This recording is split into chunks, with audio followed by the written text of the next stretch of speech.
Okay, I wanted to show you a 48-hour update on the alfalfa seed magnetic polarity experiment that I've done countless times. Doesn't matter how many times I shake this up. By the way, there's still a ton of floaters here on the North Pole exposed seeds. I'll let you see the difference also too. You see all these floaters at the top? This is always the case. By the way, of course, I can't show you this in video, but if you actually smell the top of the jar, I'm not soaking the seeds right now. You're supposed to actually, after you do the initial soak on alfalfa sprouts, what you do is you pour in some water for a little bit and swish it around, you drain it all out. So this is before I do the drainage. I just left it in here just to make this video. But you see all the floaters on the North Pole? Also too on the bottom, if you actually look, there are a lot of dead seeds, a lot.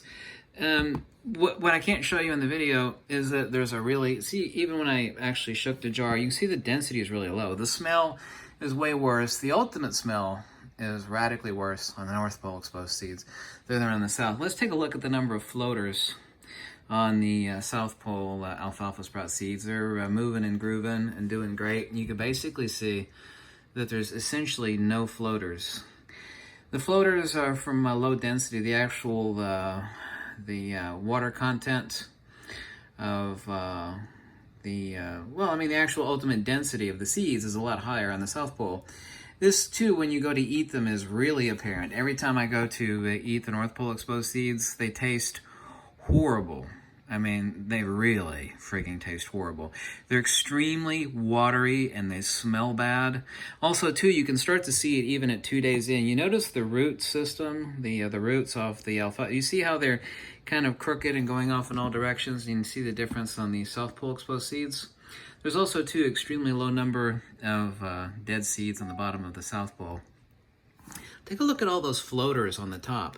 You see? You see that? I mean, that is a lot. Really low density. They always taste really watery and crappy. And I said, this is the North Pole. And so the density is always a lot higher. On one thing too, when you get to like the 6th or the 7th day, since it's winter time, it'll take 7 days really to finish these off before you would normally toss them in a salad and eat them.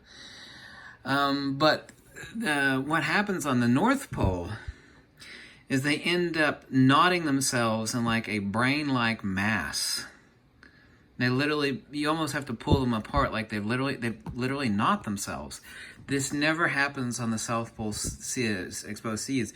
When the root system actually grows out, they grow independent of one another. Pulling them apart is just super easy, just light and easy. Over here, they're literally just knotted together. I said I can't show you in the video how radically different that they smell, but the difference is substantial. So let me put them side by side. Look at the floaters here, basically none. Over here, a crap load of floaters. If you don't believe me, I'll just shake them up again.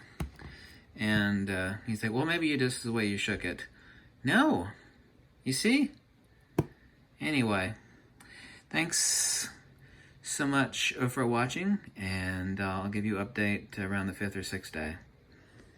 Yeah, and there. Goodbye.